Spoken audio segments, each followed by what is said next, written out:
اعوذ باللہ من الشیطان الرجیم بسم اللہ الرحمن الرحیم. عزیزان من، آج دسمبر 1972 کی 10 تاریخ ہے اور درس قرآن کریم کا آغاز سورہ الانفال کی آیت 18 سے ہو رہا ہے. 8/1.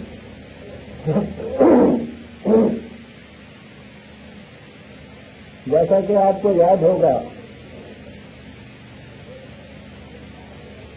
بات جنگ بدر کی ہو رہی ہے.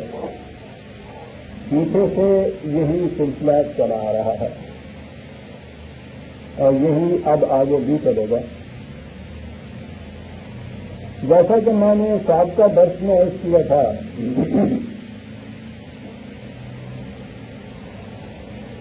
یہ جو عام طور پر پروپیگنڈا کیا جاتا ہے اور اس میں قریبی جنگوں کے زخم خوردہ مغربی ممالک دیش چلے آ رہے ہیں. پروپیگنڈا یہ کیا جاتا ہے کہ اسلام بزور شمشیر پھیلا، اور دوسرے یہ کہ مسلمانوں نے ملک فتح کرنے کے لیے لڑائیاں لڑیں. یہ دونوں چیزیں قرآن کریم کی بنیادی تعلیم کے خلاف ہیں. کسی کو زبردستی نہ مسلمان بنایا جا سکتا ہے، نہ مسلمان رکھا جا سکتا ہے. اس لیے یہ سوال ہی غلط ہے کہ بغیر شمشیر مسلمان بنایا جاتا ہے. باقی رہا جو الارض، یعنی دوسروں کے ملک فتح کرنے کے لیے، تو یہ وہ قرآنی استقبال ہے جس کو مٹانے کے لیے قرآن آیا تھا. قرآن تو اعلان کرتا ہے کہ کسی انسان کو حق حاصل نہیں ہے کہ کسی دوسرے انسان کو اپنا محکوم اور غلام بنائے. تو دوسرے ممالک کو اپنا محکوم و مقصود بنانے کے لیے جنگ، یہ قرآن کی بنیادی تعلیم کے خلاف ہے. اور کم از کم یہ دور اول جو ہے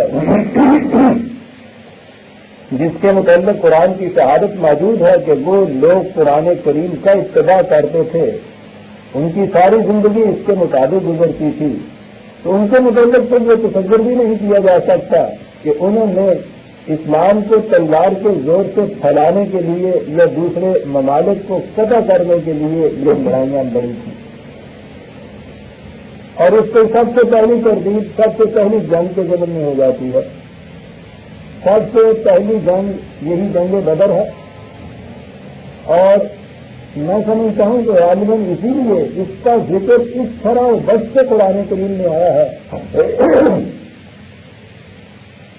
کہ اس کی تفصیلات تک معلوم کرنے کے لیے کسی تاریخ میں جانے کی ضرورت نہیں ہے. جزئیات تک قرآن نے خود دے دی ہیں، اور وہ اس لیے بھی ہیں کہ یہ اس قسم کے خیالات جو ذہن میں پیدا ہوتے ہیں، خود قرآن کریم سے ہی ان خیالات اور شکوک کا ازالہ ہوتا چلا جائے. میں نے کہا تھا کہ یہ ہجرت کر کے مدینہ آ گئے اور یہاں آ کے بیٹھے بھی نہ تھے. ابھی حالت بالکل تناؤ ذہنوں کی تھی. یہاں آئے تھے یہ بھی کسی بڑی مملکت کے مالک نہیں تھے. مدینہ میں بسنے والے کچھ کھیتی باڑی کرنے والے یہ لوگ تھے. انہوں نے انہیں تباہ دی. یہ وہاں سے سب کچھ چھوڑ چھاڑ کے آئے. تعداد کے اعتبار سے جنگ بدر میں سارے جو پہنچے ہیں تو وہ تو 300 کے قریب تھے یا 312. یہ ساری کل کائنات تھی ان کی. اور ادھر سے قریش سے ایک لشکر جرار لے کر ان پر حملہ کرنے کے لیے وہاں سے امڑ پڑے. یہ تھی وہ پہلی چیز. اور اس مقام سے قرآن کریم میں پہلی آیت جو آئی ہے وہ یہ تھی، کوئی سورہ حج کی آیت 39 میں نے کہا تھا کہ ان لوگوں کو اب اجازت دی جاتی ہے کہ یہ بھی اپنی مدافعت کے لیے میدان جنگ میں آ جائیں. جب معاملہ یہاں تک آ گیا ہے تو یہ ان کو چھوڑ کے وہاں سب کچھ اپنا چھوڑ کے یہاں آ جاتے، اور وہ یہاں بھی ان کو زندہ نہیں رہنے دینا چاہتے. سوال فصل یہی باقی رہ گئی ہے کہ ایک فیصلہ کن بات ہو جائے. قرآن نے جیسا کہا ہے کہ حق کو اگر غالب آنا ہے تو پھر وہ قانون کی روح سے، قاعدے معروف کی روح سے وہ غالب آئے. یہ پتہ چل گیا میدان جنگ میں جا کر، اس لیے ان کو اجازت دی گئی اس جنگ کی. اب وہی سلسلہ آگے چل رہا ہے. مخالفین سے کہا جا رہا ہے اس جنگ میں ان کو شکست ہوئی ہے اور شکست بڑی ذلت آمیز ہوئی. قریش کی تاریخ میں میں سمجھتا ہوں یہ پہلا موقع تھا کہ انہیں اس قدر عبرت ناک اور ذلت آمیز شکست ہوئی ہے. اب ان سے مخاطب ہو کے کہا جا رہا ہے کہ ان تک ہوں فقط جاءکم الفتح. تم ایک فیصلہ کن جنگ چاہتے تھے یا چاہتے تھے کہ اس کسمکش کا، اس مخاطبت کا، یہ جو باہمی تنازع ہے، یہ جو تم بار بار 13 سال تک اس معاملے کو لے کے بڑھتے گئے ہو، تم چاہتے تھے کہ ایک فیصلہ کن حقیقت سامنے آ جائے. تو فیصلہ تو ہو گیا، میدان جنگ تک تم آ گئے، اور اس سے آگے اور کیا ہوگا؟ وہ فیصلہ تو ہو گیا. اب اس کے بعد آپ دیکھیے کہ یہ قوم غالب ہے، انہوں نے فتح حاصل کی ہے. فتح حاصل کرنے کے بعد ان سے کہا جا رہا ہے جن پر فتح حاصل کی ہے کہ وہ ان تنتہم فہو خیر لکم. اب بھی اگر تم اپنی ان حرکتوں سے باہر آ جاؤ تو یہ تمہارے ہی لیے بہتر ہے. آپ دیکھتے ہیں کہ یہاں یہ نہیں کہا ہے کہ اب ہم نے اب فتح حاصل کر لی ہے اور اب دیکھو تو صحیح ہم کیا مزہ تمہیں چکاتے ہیں اور ہم اب مکے پہ دھاگا بول دیں گے اور ہم تمہارا پیچھا کریں گے اور ہم تمہیں چین سے نہیں بیٹھنے دیں گے. بالکل نہیں، فائن بنتا ہو. تمہیں نے یہ یورش کی تھی، تمہیں نے یہ زیادتی کی تھی. بات تم نے میدان جنگ میں خود دیکھنے کی کیا کیفیت ہے. اگر اس کے بعد تم رک جاؤ یہ تمہارے ہی لیے بہتر ہوگا. قوم غالب کی فاتح کی حیثیت سے مغلوب و مفتوح قوم سے یہ کہا جا رہا ہے کہ اپنی آنکھوں سے تم نے انجام دیکھ لیا اپنی اس بالادستی کا، یہ زبردستی کا. اب بھی اگر تم رک جاؤ تو تمہارے لیے بہتر ہے. وَإِن تَعُودُوا نَعُدْ، ہم تو نہیں پہل کریں گے، اب بھی ہم کچھ نہیں کریں گے، لیکن اگر تم نے پھر وہی کچھ کیا جو تم نے پہلے کیا ہے، یعنی اسی طرح سے تم نے پھر چڑھائی کر دی، پھر حملہ کر دیا، پھر جنگ کے لیے آ گئے، اگر تم نے پھر اسی کو دہرایا جو تم نے پہلے کیا ہے نعود، تو ہم بھی پھر یہی کچھ کرنے پر مجبور ہو جائیں گے. تو کہتے ہیں یہ اتنے سے 4 لفظ میں ہیں، یہ بتا رہے ہیں کہ یہ جنگی کس قسم کی. کہیں نہیں کہا کہ ہم اس کے بعد پہل کریں گے، یہ بھی نہیں کہا کہ یہ جو کچھ تم نے کیا ہے اس کا انتقام لینے کے لیے کم از کم ایک انتقامی جنگ اور کرو گے. کہا یہ ہے کہ اگر تم رک جاؤ تمہارے لیے بہتر ہے، لیکن اگر تم نے پھر ایسا ہی کیا تو ہمیں مجبوراً پھر ایسا ہی کرنا پڑے گا. تو یہ تو ساری چیز مدافعت کی آ رہی ہے. لیکن میں مدافعت کے سلسلے میں عرض کر دوں کہ ایک مدافعانہ جنگ تو قرآن نے یہ بتائی ہے کہ دشمن خود حملہ کر کے آ جائے انہیں مٹانے کے لیے، یہ اپنی حفاظت کے لیے یہ جنگ کریں، یہ بھی مدافعانہ جنگ ہے.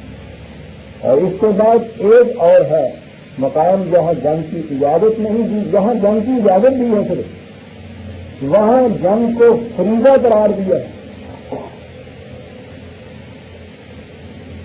واجب ہو جاتی ہے جنگ. وہ کہاں ہے؟ یہ لوگ تو ہجرت کر کے مدینے آ گئے.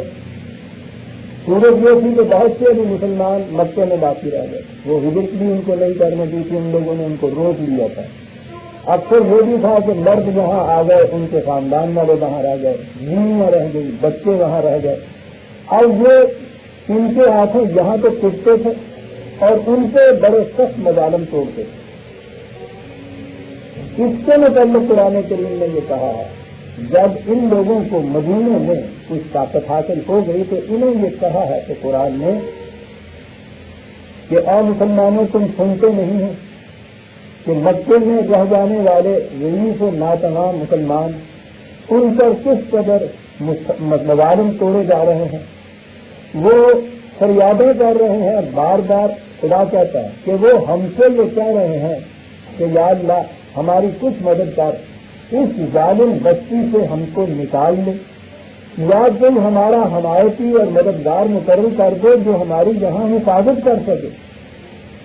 مکے کے مظلوم مسلمان خدا سے یہ فریاد کرتے ہیں، اور خدا یہ کہہ رہا ہے مدینے کے مسلمانوں کو کہ تم وہ فریاد سنتے نہیں جو وہ ہم سے کر رہے ہیں، تم کیوں نہیں ان کی حفاظت کے لیے اٹھتے؟ اب یہ دوسری چیز آ گئی، یہاں جنگ فرض قرار دے دیا کہ اگر اس کی قوت حاصل ہے تمہیں تو جہاں بھی مظلوم کی آواز اٹھے اور وہ مدد کے لیے پکارے تو وہاں ان کا جنگ کرنا، ان کی حفاظت کے لیے جنگ کرنا فرض ہو جاتا ہے۔ جنگ یہ بھی آپ دیکھیں گے تو مدافع نہیں ہے، یہ بھی ڈیفینسو ہی ہے، لیکن یہ ڈیفینس اپنی نہیں ہے بلکہ مظلوم کی مدافعت اور حفاظت کے لیے ہے۔ تو وہ اب دو چیزیں قرآن نے بتا دی، ایک تو یہ کہ خود تمہاری ہستی کے لیے کی مدافعت کے لیے جنگ اگر ناگزیر ہو جائے، تم پر پھونک دی جائے تو پھر اس وقت تمہیں اجازت ہے کہ تم بھی اپنی مدافعت کے لیے جنگ کرو۔ اور دوسرا مقام یہ ہے کہ اگر تم میں اتنی استطاعت ہے اور مظلوم کی کہیں سے آواز آتی ہے، فریاد آتی ہے کہ ہم تو بڑے مظالم ہو رہے ہیں، ہمارا کوئی حامی اور مددگار نہیں، ہماری حمایت کے لیے کوئی آئے، تو اس وقت یہ مملکت اسلامیہ کے لیے فریضہ ہو جاتا ہے کہ وہ ان کی مدافعت کے لیے اور حفاظت کے لیے جنگ کے لیے اس سے تیار ہو جائے۔ صدر اعظم میں جتنی جنگیں ہوئی ہیں عزیزان من، وہ انہی دونوں مقاصد کے لیے، یا اپنی حفاظت کے لیے کہ جہاں دوسرے ان کو مٹانے کے لیے آ گئے تھے، اور یا مظلوموں کی حفاظت کے لیے کہ جہاں انہوں نے انہیں آواز دی۔ اب یہ دونوں چیزیں ایسی ہیں کہ جو وقتی اور ہنگامی نہیں تھی، یہ چیز نہیں تھی کہ کسی وقت کے لیے قرآن کریم کے لیے احکام تھے اور اس کے بعد یہ احکام منسوخ ہو گئے۔ نہ تو قرآن میں نے منسوخ کیا، اور چونکہ قرآن تو آخری شریعت ہے، نبی اکرم صلی اللہ علیہ وسلم آخری نبی ہیں، اس کے بعد تو کسی کو حق نہیں پہنچتا کہ قرآن کے ان غیر متبدل آخری احکامات کے متعلق کہے کہ یہ منسوخ ہو گئے۔ نہیں یہ چیز ہے کہ یہ ایک وقتی چیز تھی، جہاد کی اور جدال کی، وہ ہنگامی دور چلا گیا ہے، یہ وہاں مدینے اور مکے کی زندگی کے متعلق احکام تھے، ختم نہیں ہے، یہ ابدی احکام ہیں۔ جب اور جہاں بھی ایسے حالات پیدا ہوں گے کہ وہ کوئی قوم غالب مسلمانوں کی مملکت ان کی ہستی کو مٹانے کے لیے اٹھے گی، اس مدافعت کے لیے جنگ ضروری ہو جائے گی، یا دنیا میں کہیں بھی مظلوم کی آواز اٹھے گی اور کہیں بھی تو اس پر میں جو زور دے رہا ہوں تو اس کے معنی یہ نہیں ہے کہ صرف مسلمان ہی آپ کو مدد کے لیے پکارے تو آپ جائیں گے۔ مظلوم دنیا میں کہیں بھی ہو، کسی قوم کا ہو، کسی ملک کا ہو، کہیں بھی مظلوم کی آواز اگر وہ اٹھے گی، اس کی حفاظت کے لیے آپ کو اپنی جان دے دینا اور اس کے لیے جنگ کرنا قرآن کی روح سے واجب قرار پا جاتا ہے، فریضہ قرار پا جاتا ہے۔ اس فریضے کے لیے قرآن نے جو الفاظ استعمال کیے ہیں وہ عجیب ہیں کہ مسلمانوں تمہیں کیا ہو گیا ہے، سنتے نہیں ہو کہ وہ مظلوم ہمیں کس طرح سے پکار کر مدد کے لیے فریاد کر رہے ہیں، تم اٹھتے نہیں ہیں۔ بڑی سختی سے یہ بات کہی گئی ہے۔ لہٰذا یاد رکھیے یہ اسلامی جنگیں جو ہیں،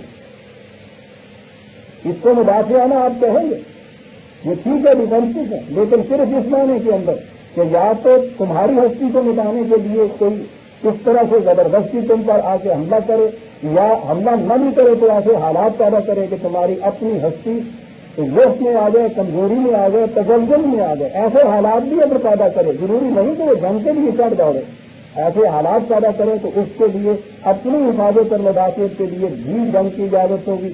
اور دوسری چیز یہ کہ دنیا میں کہیں بھی مظلوم تمہیں اپنی مدد کے لیے پکارے، فریاد کرے، اور خدا نے جو کہا ہے کہ وہ تمہیں نہیں پکار رہا، وہ تو ہمیں پکار رہا ہے۔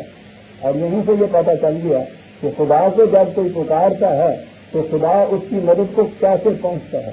کیا مشکل تھا خدا کے لیے کہ ان فریادیوں کی فریاد سن کے اپنے طور پہ انتظام کر دیتا ہے کہ وہاں مکے والے جو ہیں ان کے اوپر یہ غور و فکر نہ کریں، وہ جو آسمان سے کہتے تھے کہ وہ فرشتے آ کے اور لڑتے تھے اور وہی فتح کر جاتے تھے، یہ مکے میں کیوں نہیں بھیجے اللہ تعالیٰ نے فرشتے؟ یعنی وہاں تو اور زیادہ ضرورت تھی۔ بدر کے میدان میں تو پھر بھی بہرحال کامن سے ہی پھر بھی 300 کے قریب کے مقابلے میں موجود تھے بدر کے میدان میں۔ مکے میں تو ایک بھی نہیں تھا ان کی حفاظت کے لیے سپاہی۔ وہاں پہ اور بھی زیادہ ضرورت نظر آتی تھی کہ براہ راست آسمان سے فرشتے آ جاتے اور ان کی حفاظت کرتے۔ ان کی حفاظت کا احساس جو ہے، میں لفظ احساس کو تو کہہ رہا ہوں، خدا کے لیے تو یہ الفاظ بھی استعمال ہوتے، اس کا احساس تو اتنا شدید ہے، لیکن اس کے لیے براہ راست وہاں سے فرشتے نہیں بھیجے جاتے، کوئی سفید گھوڑیوں والے اس کے قبض ناموں والے نہیں بھیجے جاتے۔ کہا کیا جاتا ہے وہاں؟ کہا جاتا ہے مملکت اسلامیہ کو جو مدینے میں ہے، تو تم کیوں نہیں اٹھتے ان کی مدد کے لیے؟ سنتے نہیں ہیں کہ وہ ہمیں کس طرح پکار رہے ہیں؟ عظیم آئے تھا عزیزان مان کے قرآن کی، اور بڑے بڑے اہم نکات کو حل کر دیتی ہے۔ یہ خدا کی مدد ملتی ہے،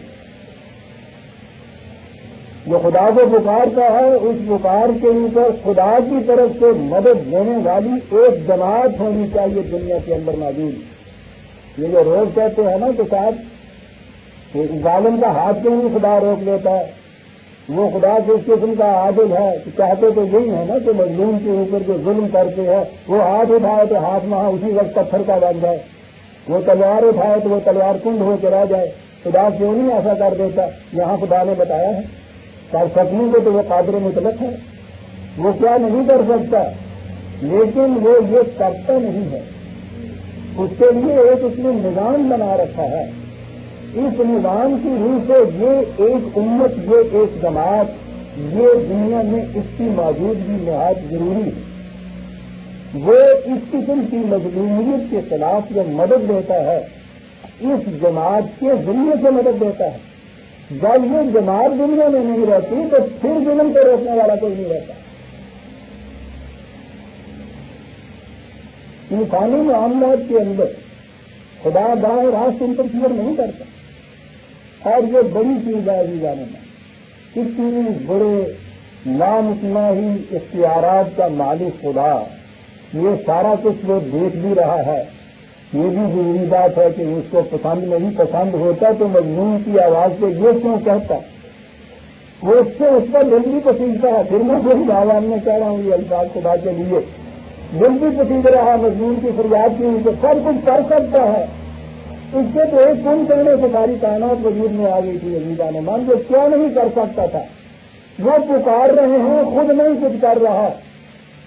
مدینے کی مملکت کو کہہ رہا ہے کہ تم سنتے نہیں ہو کہ وہ ہمیں پکارے، اٹھتے کیوں نہیں ہو؟ یہ راز ہو گیا عزیزان مان۔ حل ہوگی یہ مشکل ترین مسئلہ کہ اس قدر ظلم بڑھ رہا ہے، اس قدر مظالم ہو رہے ہیں، ناانصافیاں ہو رہی ہیں، دھاندلیاں ہو رہی ہیں، تو کیسا ہے خدا تمہارا؟ یہ کرتے ہی نہیں۔ بات تو وہ ہے ذرا یوں تھوڑی سی لطیفے کی تھی، لیکن وہ اسی مسئلے کو حل کر دیتی ہے۔ آج سے تو 50 سال برس پہلے مباحثے اور مناظرے بڑے ہوا کرتے تھے، عیسائی خاص طور پہ آیا کرتے تھے مناظرہ کرنے کے لیے۔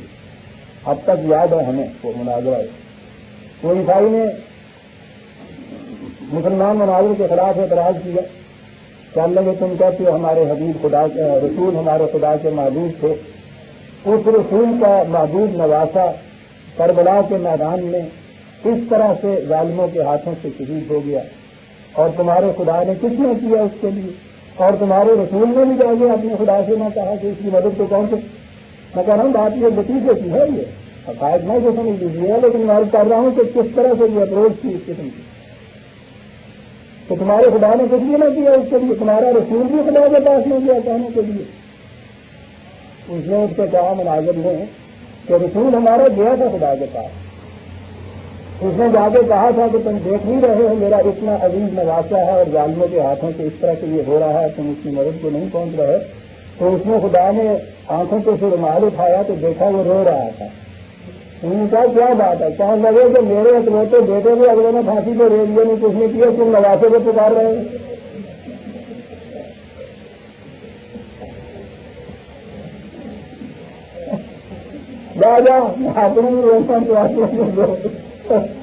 ابھی من میں نے کہا ہے نا کہ یہ مناظر میں لطائف ہوتے تھے، حقائق نہیں ہوا کرتے تھے، بعض اوقات کچھ میں بات میری پتے کی ہوتی،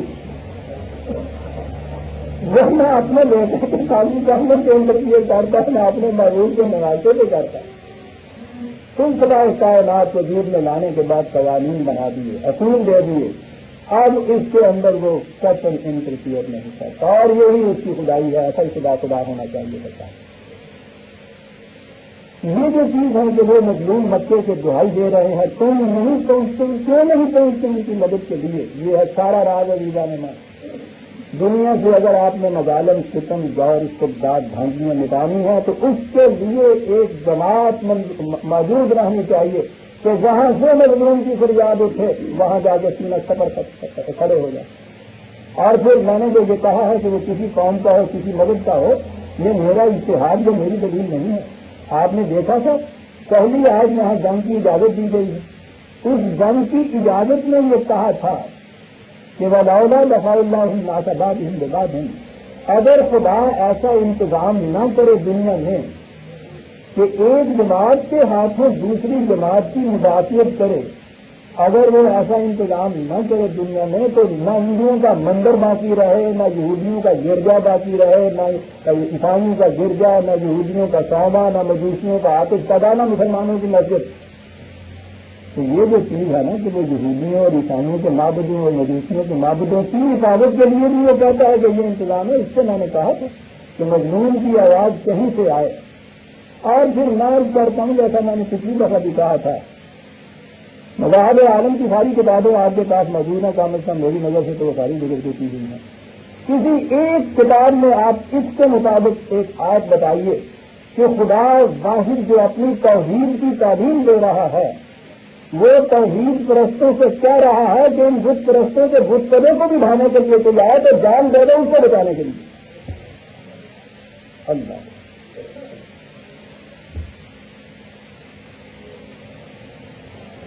یہ بھی یہ خدا اس کے مطلب یہ چیز کہا جائے کہ صاحب انہوں نے یہ بلورے شمشیر یہ کچھ کیا، سب کچھ کیا، اور پھر وہ خدا اس قسم کی ہدایتیں دینے والا ہے۔ میں پوچھتا ہوں کہ کون سا وہ وقت آ سکتا ہے کہ جس میں اس مملکت اسلامیہ یا اس امت اسلامیہ کو جو جہاد اور جنگ کا حکم دیا گیا تھا اسے منسوخ سمجھا جائے؟ یہ تو عجیب سازش تھی انگریز کی جو یہاں اس نے آ کے کی، اس کا ڈر تھا یہاں مسلمانوں کا۔ غدر کے بعد یہاں جو جماعت کے وہابی موومنٹ جسے کہتے ہیں وہ اٹھی تھی، اس موومنٹ میں یہ چیز کہی تھی کہ ان کے خلاف جہاد فرض ہو گیا ہوا ہے، اٹھنا چاہیے۔ یہ ایک عام یہاں راؤ چلی ہوئی تھی، اور پھر ان کے خلاف جو کچھ کیا ہے انگریز نے وہ ہمارے سامنے۔ یہ جو یہاں آواز اٹھی تھی، انگریز کو پتا تھا کہ اگر یہ مسلمانوں میں عام ہو گئی ہم یہاں ٹک نہیں سکتے۔ اسے پتا تھا ان سلسلوں کا کہ یہ اس جہاز کی آواز کی تو کیا کچھ نہیں کر گزریں گے، یہ خطرہ تھا ان کو کہ یہاں ہم ٹک نہیں سکیں گے، اور یہ وہ خطرہ تھا انگریز کا کہ جس کو مٹانے کے لیے یہاں ایک اس کے بالکل برعکس یہاں اس نے نور چلائی کہ جہاز کو حرام قرار دے دیا جائے۔ ورنہ قرآن کی موجودگی میں یہ جو چیز ہے، یعنی دین کو پھیلانے کے لیے جسے آپ کہتے ہیں مسلمان کرنے کے لیے، تو پہلی چیز ہے جو قرآن کریم کسی ایک فرد کو زبردستی مسلمان نہیں کرنا چاہتا، لیکن جہاد تو ایک ایسی چیز ہے، یہ تو انسانیت کی وجہ حیات میں خون زندگی ایسی کتی، ساری زندگی جدوجہد کا نام ہے۔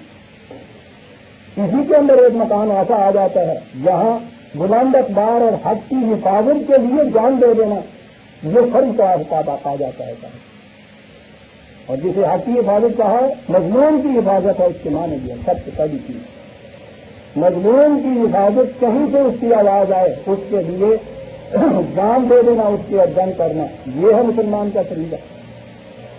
اب یہاں یہ بات کہہ دی گئی، ان سے جن کے اوپر فتح حاصل کی تھی مسلمانوں نے بدر کے میدان میں، ان قریش سے یہ کہہ دیا گیا کہ تم نے دیکھ لیا بلکہ بھی یہ بھی آخری حسرت تمہاری نکل گئی، جاؤ اب ایسا نہ کرنا، دوبارہ کرو گے تو پھر نقصان اٹھاؤ، اور اگر تم نے ایسا کیا تو پھر یاد رکھو ہم بھی ایسا کریں گے۔ یہاں سے یہ نہیں کہا کہ اگر تم ایسا نہیں کرو گے تو ہم نہیں کریں گے۔ وَلَن تُغْنِيَ عَنْكُمْ صحت انسان ولاؤ کثرت، اور یہ بھی تم نے دیکھ لیا، تم اپنے افراد کی تعداد کی کثرت کے اوپر کہ ہم بڑی تعداد میں ہیں، ہمارا جتھا بہت بڑا ہے، ہمارے پاس فوج بہت بڑی ہے، اس سے تمہیں ایک ناز ہو گیا تھا، فخر ہو گیا تھا کہ تم اس بھول میں رہے تھے۔ تم نے یہ دیکھ لیا کہ جو جماعتیں اس مقصد کو لے کے اٹھتی ہیں وہ تھوڑی بھی ہوتی ہیں تو بڑی جماعت کی اوپر غالب آ جاتی ہیں۔ اس لیے تمہیں یہ چیز بھول میں نہ ڈالے کہ تم اکثریت میں ہو، تمہاری تعداد بڑی زیادہ ہے، لشکر بہت بڑے بڑے تمہارے پاس ہیں، اس لیے تم غالب ہی آتے رہو گے، یہ بات بھی نہیں ہوگی، اس لیے کہ وہ ان اللہ مع المؤمنین، یہ ہے اصل چیز۔ تمہارے پاس یہ افراد زیادہ ہوتے ہیں، لشکر کی تعداد بھی زیادہ ہوتی ہے، لیکن دوسری طرف تعداد میں تو یہ کم ہوتے ہیں، ان کے پاس ایک حمایتی ہوتا ہے۔ اور آج بھی آپ دیکھتے ہیں کہ جہاں جہاں بھی کہیں کوئی جنگیں ہوں، دو قوموں کے اندر آپس میں مخالفت ہو رہی ہو، دشمنی ہو رہی ہو، اس کے پیچھے دیکھا جاتا ہے کہ فلاں قوم کے پیچھے کون ہے ان کا حمایتی۔ یہ بھارت اتنا بکھرا ہوا کیوں ہے کہ صاحب رشیا جیسی مملکت کے ساتھ اس نے ٹیکس کر رکھا ہے، یعنی پیچھے دیکھ کے ایک مددگار۔ آج اس دور میں بھی یہ کیفیت ہے، تو اس زمانے میں تو یہ خود جو چھوٹی چھوٹی مملکتیں تھیں ان کے پیچھے کسی کا ساتھ ہونا ضروری تھا۔ کہا یہ کہ تمہاری کثرت ہے تعداد کی، اس میں کوئی شبہ نہیں، یہ تھوڑے بھی ہیں، لیکن ان کی ایک ایڈوانٹیج پوزیشن یہ ہے کہ انہوں نے ایک اتنی بڑی قوت سے معاہدہ کر رکھا ہے کہ ایسے وقت میں وہ ان کی مدد کے لیے آ جاتی ہے قوت، اور وہ کون سی ہے؟ وہ خدا کی قوت ہے۔ میں یہ چیز بار بار یاد کر چکا ہوں، جسے کہا ہے کہ خدا ساتھ ہوتا ہے۔ ابھی یہ بات ہمارے سامنے آ گئی کہ وہ براہ راست تو خود آگے نہیں کچھ کرتا۔ ابھی بات یہ آ گئی کہ وہ کرتا تو بچے کے جو مستضعفین تھے، کمزور تھے، ان کی فریاد کو خود کیوں نہ پہنچتا۔ یہ جو خدا کا ساتھ ہونا ہے اس کے معنی یہ ہیں کہ یہ لوگ خدا کے دیے ہوئے اصول، اقدار، قوانین کے تابع یہ کچھ کرتے ہیں، اور یہ بڑی قوت ہوتی ہے۔ جہاں بھی خدا کی قوت نصرت کا عزیزان مان یاد رکھیے، وہ براہ راست یوں ہی نہیں بیٹھے بیٹھے مل جاتی، نہ دعائیں کرنے سے کچھ ہو جاتا ہے، یہ ہوتی ہے ان قوانین کے تابع زندگی بسر کرنے سے۔ اور یہ تو آپ جانتے ہیں کہ اگر ایک قانون کے تابع، اور قانون ہو وہ صحیح، اس کے مطابق اگر ڈسپلن لائف ایک اختیار کی جائے، اس کے اندر ایک قوت ہوتی ہے جو افراد کی تعداد کا جو حاصل ہونا ہوتا ہے نا، جسے ایگریگیٹ کہتے ہیں، وہ اس سے کہیں زیادہ ہوتی ہے۔ یہ ایک عجیب فلسفہ ہے جس کا حل نہیں آج تک مل سکا۔ ایک فرد کی قوت کا کوئی معیار مقرر کیجیے، اسی قسم کے 10 آدمی ہیں، 10 سے ضرب دینے سے وہ آ جائے گی نا۔ یہ سائیکالوجی اور ماسنگ کا ایک مسئلہ ہے کہ وہ 10 سے ضرب دینے سے جو نہیں ہوتی، وہ کتنے ہی گنا بڑھ جاتی ہے۔ تو جو نہیں کہ کل تو 2 11 تو 2 جڑے میں 11 کیسے بنتے ہیں صاحب؟ اس کا ایک نفسیاتی اثر ہوتا ہے۔ یہ تھا وہ نفسیاتی اثر جسے قرآن نے نزول ملائکہ کہا تھا کہ ان کے قلوب میں آ کے وہ اطمینان دے گا، ان کے قدموں کو بنا دے گا، استقامت ہوگی۔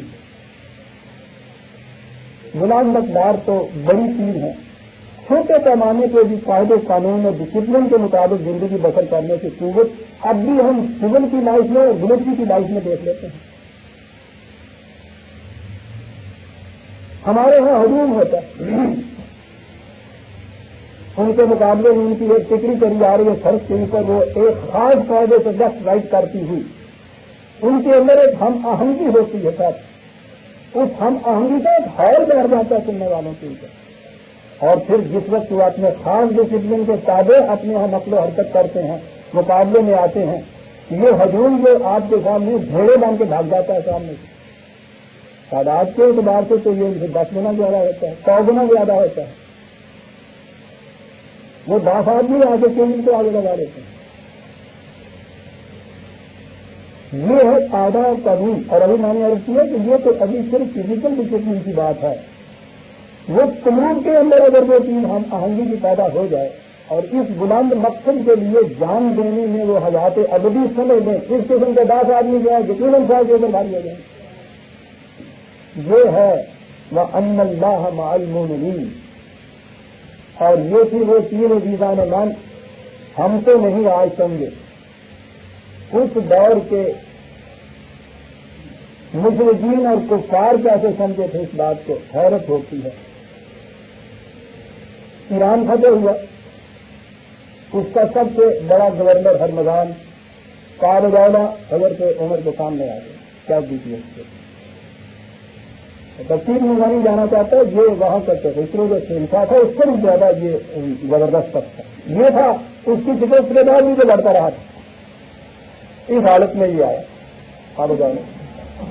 حضرت عمر نے اس سے پوچھا گورنران یہ بتاؤ کہ اس سے پہلے حالت یہ تھی کہ تم ایرانی عربوں کے ساتھ جنگ کرنا بھی میری یہ ضرورت سمجھتے تھے، اور تمہاری قوتوں کا یہ عالم تھا کہ ایک چھوٹی سی ٹکڑی تمہاری آ جاتی تھی.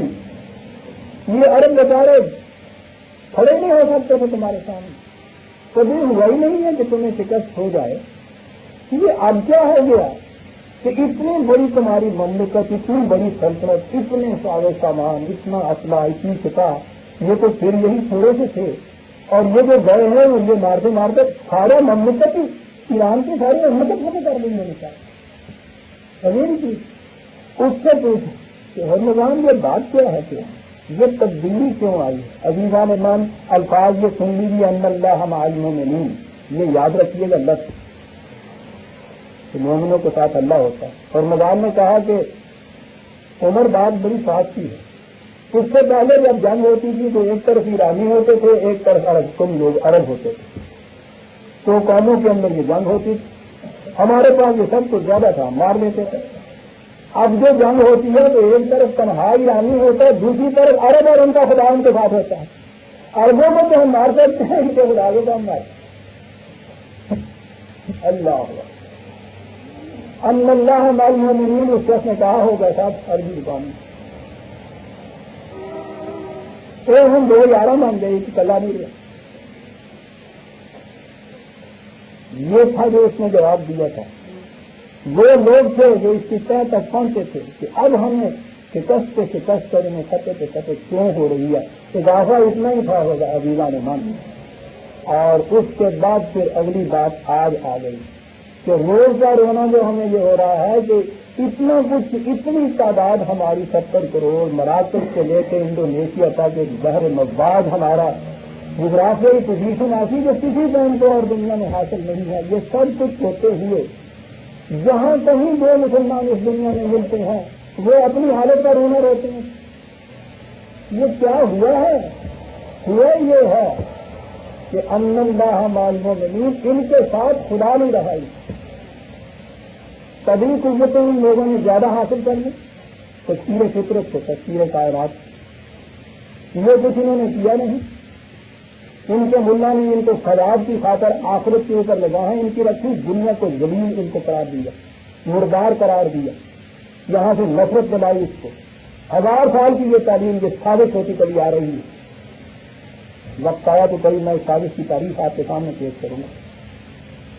خاص سازش کے ماتحت یہ چیزیں ان کے اندر ہونی شروع ہوگی تھا تو سارا ان کا جس کی توجہ ہے ان کی قدر بڑھا رکھو. اس دنیا کو ان کی نگاہوں میں ذلیل اور نفرت عظیم ثابت کرو.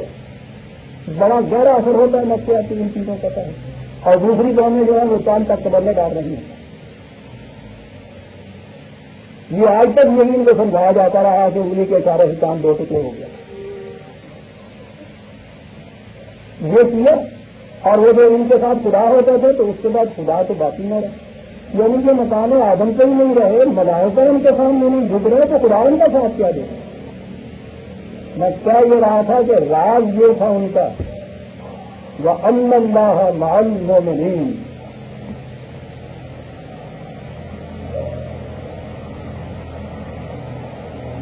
اور پھر دوہرا دیں خدا کی معیت جو ہے یاد رکھیے.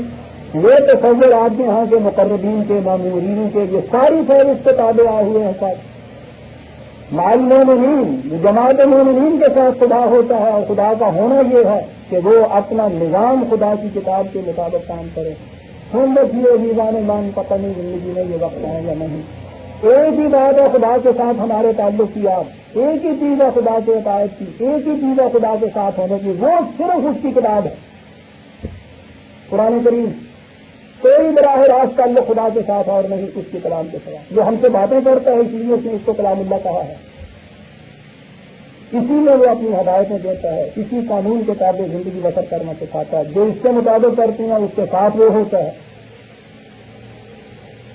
اور یہ چیز ایک نظام کی ہے، ایک جماعت کی ہے، یہ انفرادی نہیں ہے، یہ سبجیکٹو نہیں ہے، یہ پرائیویٹ نہیں ہے، ایک نظام ہے. ان اللہ مع المؤمنین. اب بات آگے آئی کہ پھر مسلمان خوش ہو جانا کہ صاحب ہمارے ساتھ تو ہمارا رب سید ہے کوتوال. اب ڈر کا ہے گا کہا کہیں یہ نہ سمجھ لینا کہ خدا تمہارے ساتھ ہے، تمہیں کچھ کرنے کی بات نہیں ہے. عزیزان ایمان قرآن ہے، خاص ابھی نہیں پورا ختم ہوا اس آیت کا تو کہا یا ایھا الذین آمنوا اطیعوا اللہ ورسولہ. یہ نہ سمجھنا کہ بھاگو خدا کہا تھا، بالکل نہیں. اطاعت کرنی ہوگی تمہیں اللہ اور رسول کی.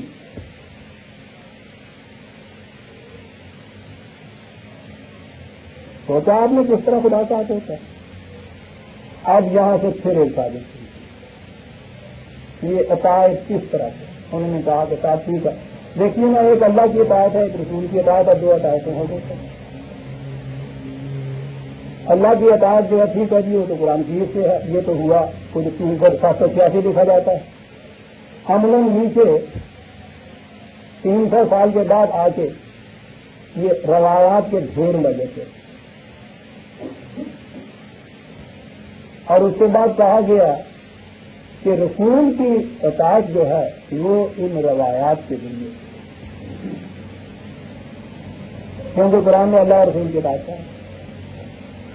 قرآن کے متعلق یہ کہا گیا کہ یہ مجمل ہے، یہ مبہم ہے، یہ مفصل نہیں ہے، یہ اپنی تشریح نہیں کرتا.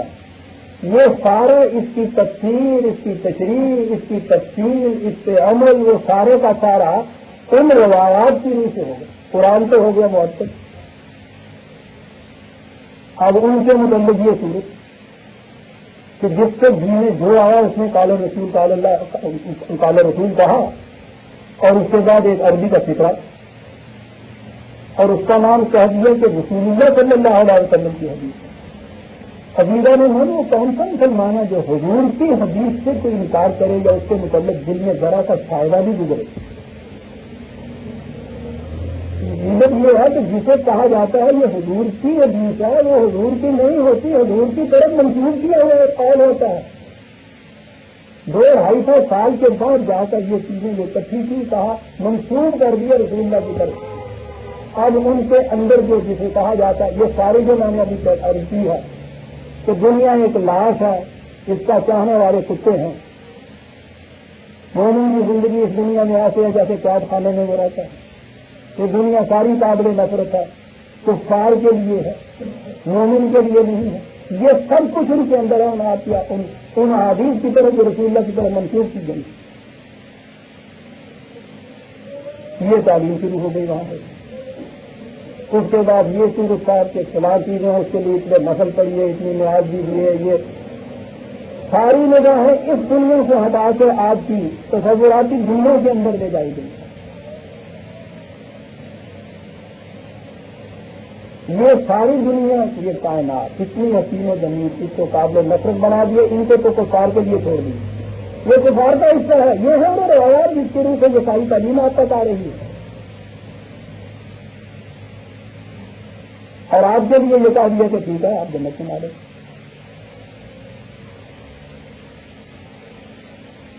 یہ انہوں نے کہا کہ یہ ہے اللہ کی اطاعت اور رسول کی اطاعت.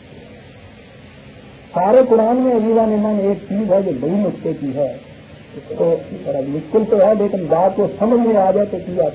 یہ دو آتے ہیں اطیع اللہ و اطیع رسول، اطاعت اللہ کی اور رسول کی. عربی قاعدے کی روح سے اس کے بعد اردو اور انگریزی میں تو صرف واحد اور جمع ہوتا ہے نا، سنگل اور پلورل. عربی زبان کے اندر 3 ہوتی ہیں چیزیں، ایک کے لیے واحد، 2 دونوں آئیں اس کے لیے تسمیہ، 3 اور اس کے اوپر جائیں تو جمع۔ تو اللہ اور رسول 2 ہیں، اس کے بعد جو بھی ورب یا فعل یا ضمیر جو بھی آنی چاہیے، پروناؤن یا ورب، عربی قاعدے کی روح سے وہ تسمیہ آنا چاہیے۔ اس میں تسمیہ کے لیے الگ ہے، فعل بھی الگ ہے، ضمیریں بھی الگ ہیں۔ قرآن کریم میں جہاں بھی یہ عطایت آئی ہے اللہ رسول کی یا اور مقام پہ آیا ہے، اس کے بعد ہمیشہ باہر کی ضمیر آئی ہے، باہر کا فعل آیا۔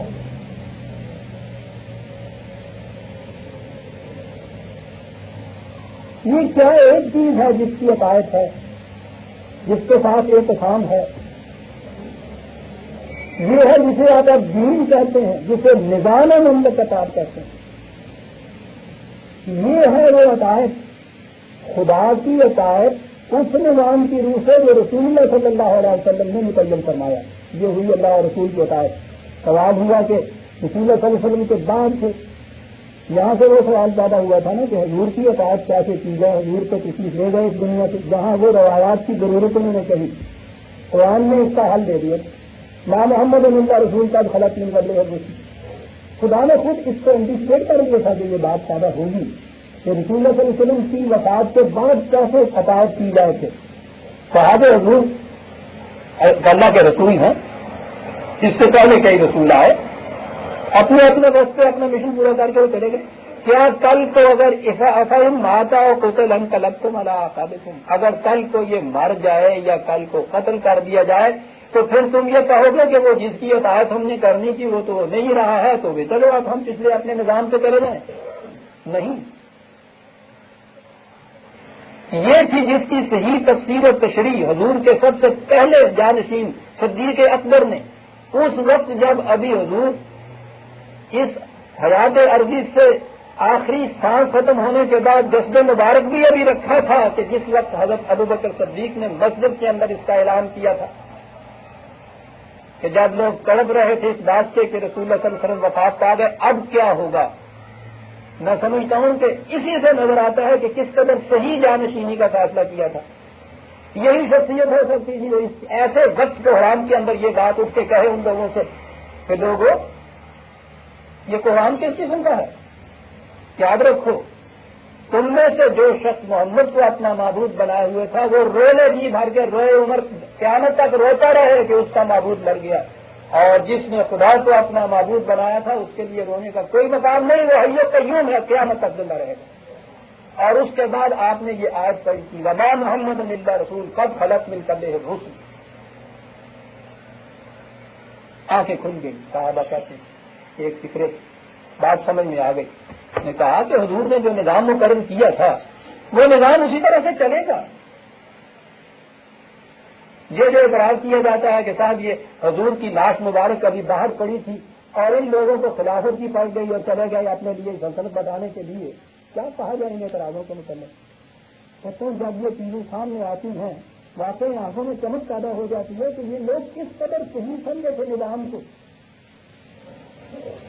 حضور کے آخری دم کے بعد ان کے نزدیک پہلا کام یہ تھا کہ وہ نظام جو ہے اس کے اندر خلا نہ کہیں واقع ہو جائے، کیونکہ ایک اتھارٹی ہونی چاہیے اسلام کے نظام میں کہ جس سے فیصلے کی اطاعت خدا اور رسول کی اطاعت قرار پائے گی۔ انہوں نے کہا کہ اگر اس کے درمیان میں کوئی مسئلہ معاملہ ایسا آ گیا، اس معاملے کے لیے ضرورت ہوگی آپ کو ایک اتھارٹی کی جو فیصلہ دے اور اس کے فیصلے کی اطاعت سب کریں، اور وہ اتھارٹی نہ ہوگی تو پھر کس طرح فیصلہ ہوگا؟ یہ وجہ تھی کہ ان لوگوں نے اس سے بھی پہلے اس کو مقدم جانا اس سوال کہ سب سے پہلے یہ فیصلہ کر دو۔ حضور نامزد تو کرتے نہیں تھے، یہ فیصلہ انہوں نے خود انتخاب سے باہر نہیں کرنا تھا، مشورے سے کرنا تھا، پہلے یہ کام کیا انہوں نے۔ اور میں کہتا ہوں جب اگلی بات سامنے آتی ہے تو نظر آتا ہے کہ کیسا کس قدر دور اندیز نگاہ تھی ان لوگوں کی، کیسے سوچا انہوں نے کہ اگر کوئی اختلافی بات ہوگی تو فیصلہ کون کرے گا؟ وہی یہ اختلافی بات ہوگی تو حضور کو کہاں بدل دیا گیا؟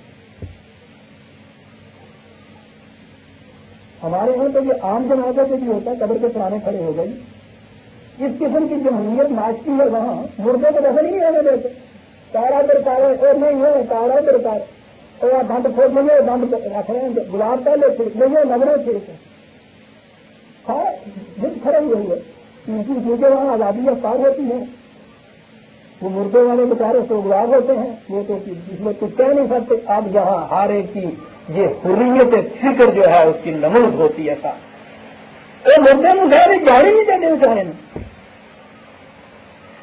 یہ تو ایک عام مردے کی بات ہے. نبی اکرم صلی اللہ علیہ وسلم کے متعلق یہ سوال پیدا ہو گیا لبن کہاں کیا مختلف آراء اس کے لیے آ رہی ہیں اور اس وقت خلیفے کا انتخاب ہو چکا ہوا. حضرت صدیق اکبر نے کہا کہ جانشین رسول کا فیصلہ یہ ہے کہ حضور کو یہاں دفن کیا جائے گا. معاملہ کا تم آپ کا سب نے کہا کہ ہٹانا. وہ لوگ اس کی اہمیت کو جانتے کہ اس میں انقطاع نہیں ہونا چاہیے. ایک سانس کے لیے بھی اگر اس نظام میں انقطاع واقع ہو جاتا ہے اطاعت والا جو سمبل ہے باقی نہیں رہتا. اور آپ نے اب یہ دیکھا کہ اللہ اور رسول کے بعد لاہت کے سیگے کیوں آئے ہوئے ہیں. نظام اس میں 1 یا 2 یا 4 یا 10 کی اطاعت نہیں ہے اطاعت نظام کی ہے. آج بھی آپ حکومت کا فیصلہ کہتے ہیں حکومت کا قانون کہتے ہیں حالانکہ وہ پتہ نہیں کتنے لوگ اس میں شامل ہوتے ہیں. یہ نظام کے فیصلے اطیعوا اللہ و رسولہ ولا تولوا عنہ. یہ ان ہو کی ضمیر ہو کیوں آئی ہے واحد صاحب؟ اس سے روگردانی نہ کرو. کیا چیز ہے جس سے کہا گیا روگردانی نہ کرو؟ ہو یہ وہ نظام جو اللہ اور رسول کا متعین کرنا ہے. یہ اس نظام کا نہ رہنا تھا جس سے یہ پھر بات پیدا ہوئی کہ خدا کی اطاعت تو اس کتاب کے ذریعے سے رسول کی اطاعت کیسے کی جائے. اس ضرورت کے تابع پھر یہ چیز ہوئی کہ خدا کی کتاب تو کتاب موجود ہے رسول اللہ صلی اللہ علیہ وسلم کو اپنی احادیث کا کوئی مجموعہ ہی نہیں دے کے گئے جس کی روح سے اطاعت کی جائے. اس ضرورت کے ماتحت یہ ذوق بندگی پروردگار گردان پیدا.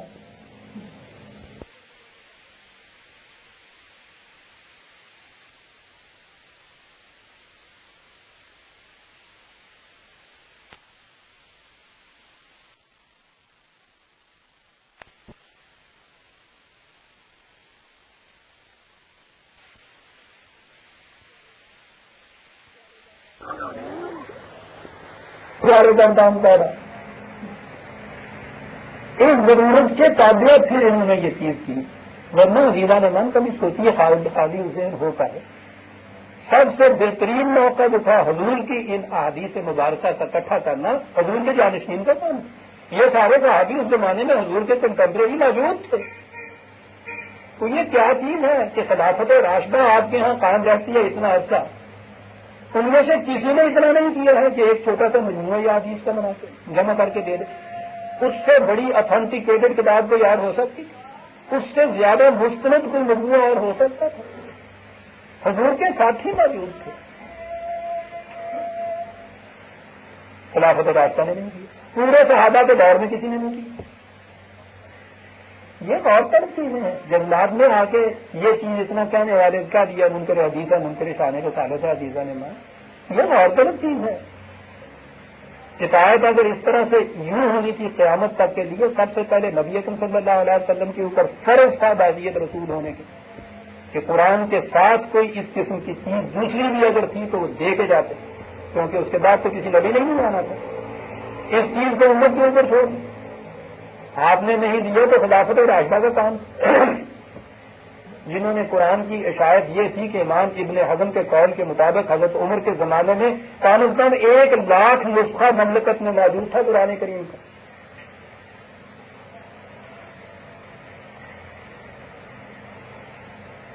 اور وہ احادیث بیان کرنے والے کو کیا کر دیتے وہ کہتے تھے کہ مملکت کی موجودگی میں مرکز کی موجودگی میں اگر انفرادی طور پر یہ اجازت دے دی گئی لوگوں کو کہ جس کا جی چاہے کوئی بات یہ کہہ دے کہ رسول اللہ نے یہ فرمایا تھا وہ شخص مرکز کے فیصلے کے مقابلے میں جو رسول کی طرف تم بات کرو گے اس کی طرف جائے گا ادھر نہیں آئے گا. خلفشار پیدا ہو جائے گا امت کے اندر.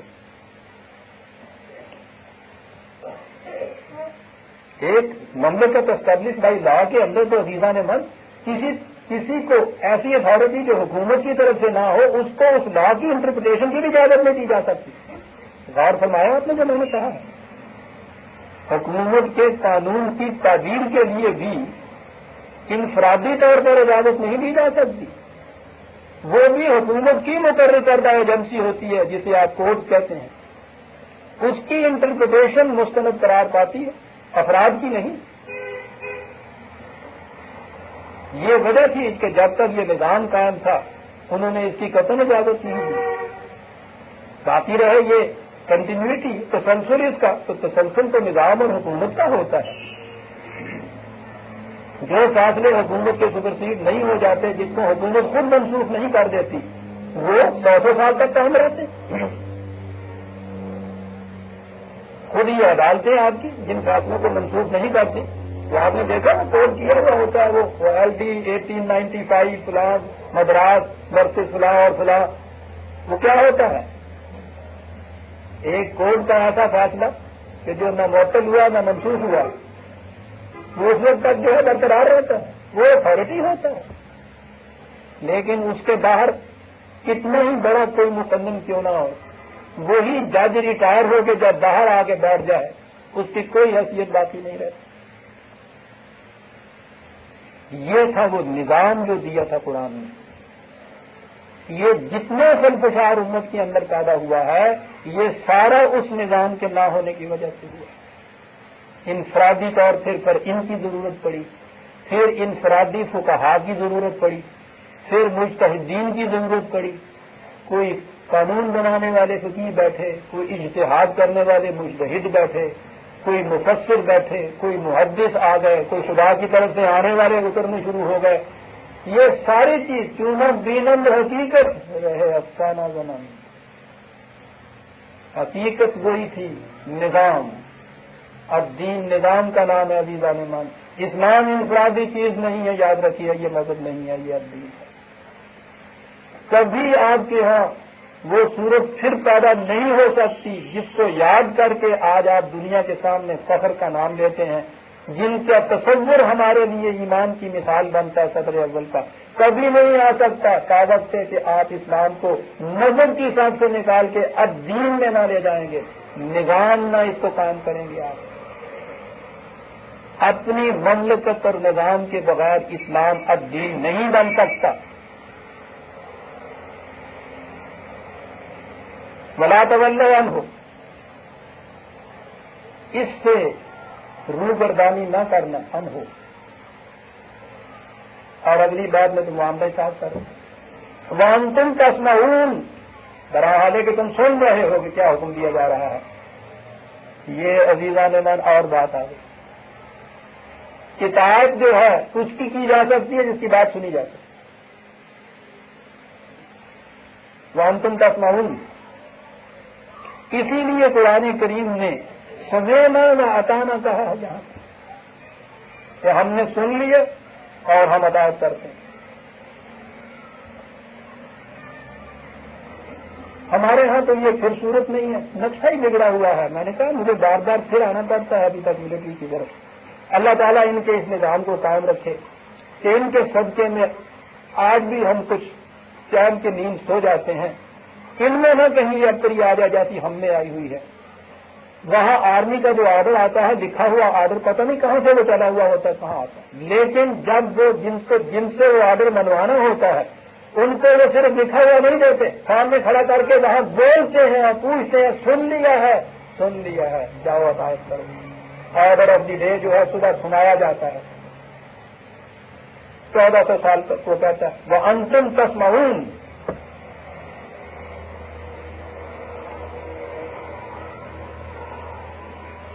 یہ عزیزان من سنانے والی شخصیت جو ہے وہ حاضر ہونی چاہیے, موجود ہونی چاہیے.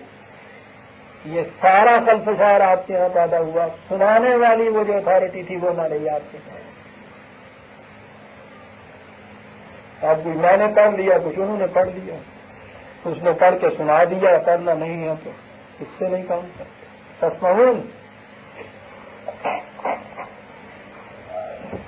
یہ تھا نظام. یہ ہے ان اللہ مع المومنین, خدا مومنوں کے ساتھ اس طرح سے ہوتا ہے. کہ وہ اطاعت کرتے ہیں اس نظام کی، اس کے روگردانی نہیں کرتے، اور وہ نظام احکام ان کو سناتا ہے، وہ سنتے ہیں، اطاعت کرتے ہیں۔ جب تک یہ نظام نہیں قائم ہوگا عزیزان مان، خدا آپ کے ساتھ نہیں ہو سکتا۔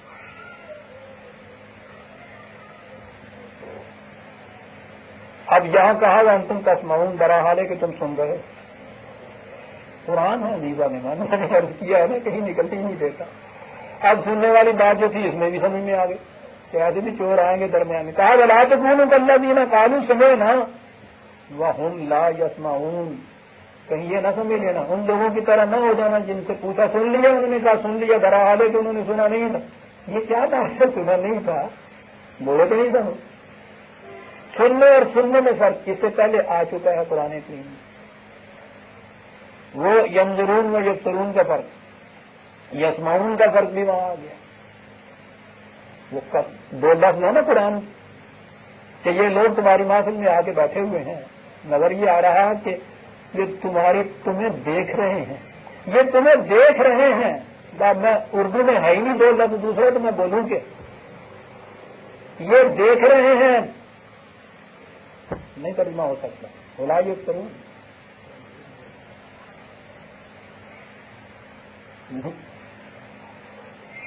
کسی کی طرف تکنا، دیکھنا، دھیان کا کہیں اور ہونا، اور دیکھنا اور دھیان اسی میں ہونا۔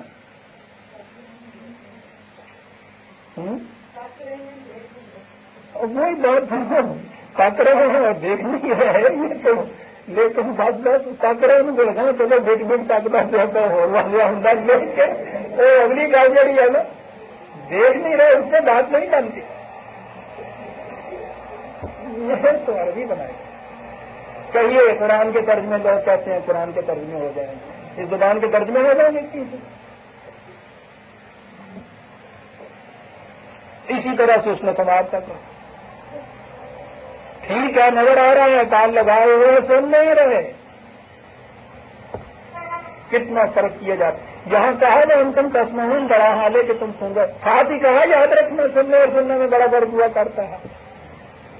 نہ سن لینا جس طرح تراجیاں کی قرآن سن کے آ جانے ہیں، سارا کچھ کرنے کے بعد ہوتا اسی لیے اللہ عاقبت بخیر، یعنی ایسے تو بیڑا گھر کھلا تو رہ جائے، کوئی ڈال نہیں ہے۔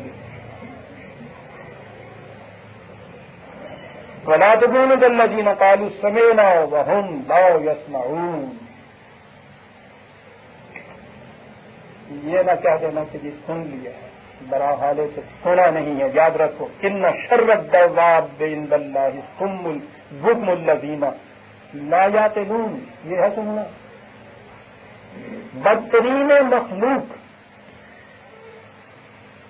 خدا کے نزدیک وہ ہے بہرے گونگے، کان لوگ ہم لا یعقلون، عقل و فکر سے کام نہ لینے والے، یہ ہے سننا۔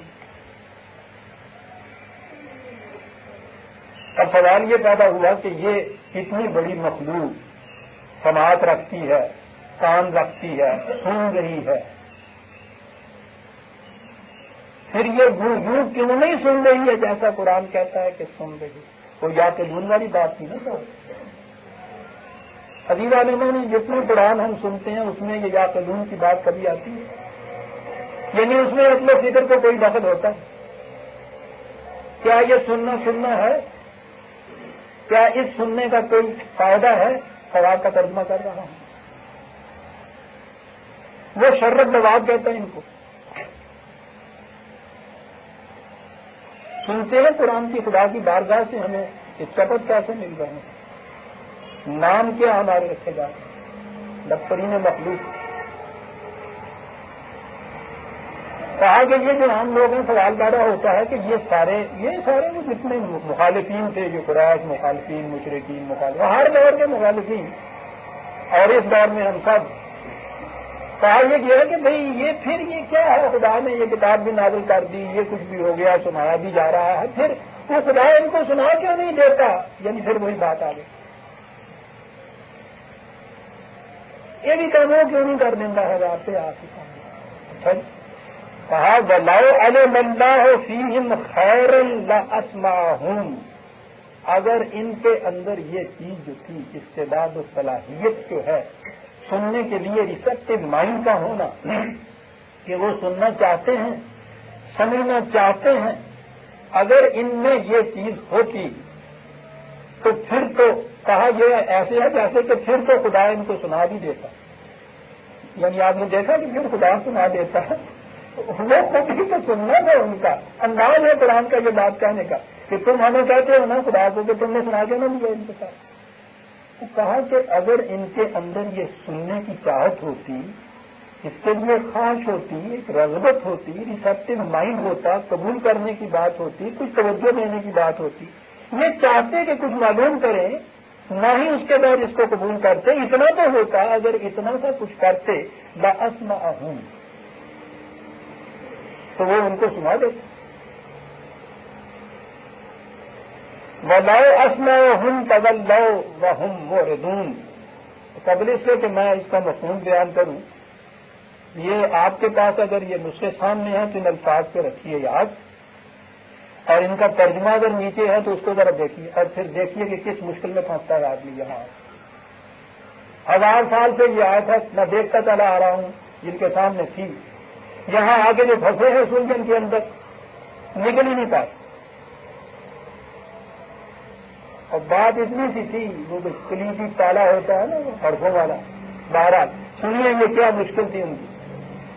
الفاظ وَلَوْ عَلِمَ اللَّهُ فِيهِمْ خَيْرًا لَأَسْمَعَهُمْ. اللہ اگر ان کے اندر خیر دیکھتا تو ان کو وہ سنوا دیتا. وَلَوْ أَسْمَعَهُمْ لَتَوَلَّوْا. اور اگر اللہ ان کو سنا دیتا تو وہ منہ پھیر کے چلے جاتے پڑے. ان میں کوئی خیر دیکھتا تو خدا ان کو سنا دیتا، اور اگر خدا بھی ان کو سنا دیتا تو یہ منہ پھیر کے چلے جاتے. تو وہ اس کے سنانے کا فائدہ پھر کیا تھا؟ یعنی ویسے بھی انہوں نے چلے جانا تھا، اس کے سنانے کے بعد بھی وہ چلے ہی جاتے.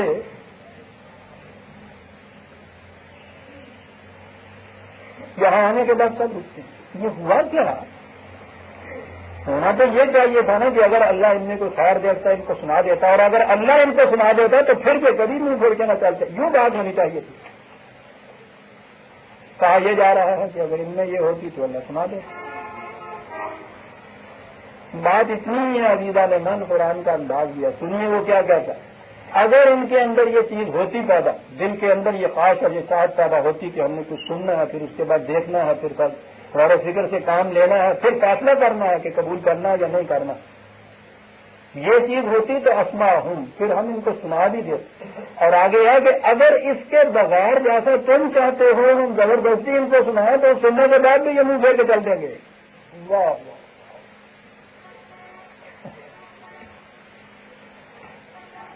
تو تم وہ کہتے ہو کہ زبردستی کیوں نہ سنا دیا؟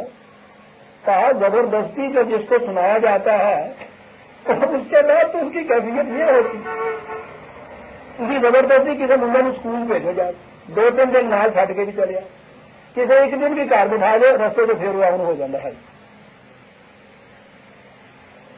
یہ جو چیز ہے، اب یہیں سے آپ دیکھیے دین کی قبولیت جو ہے اس کا راز آگے.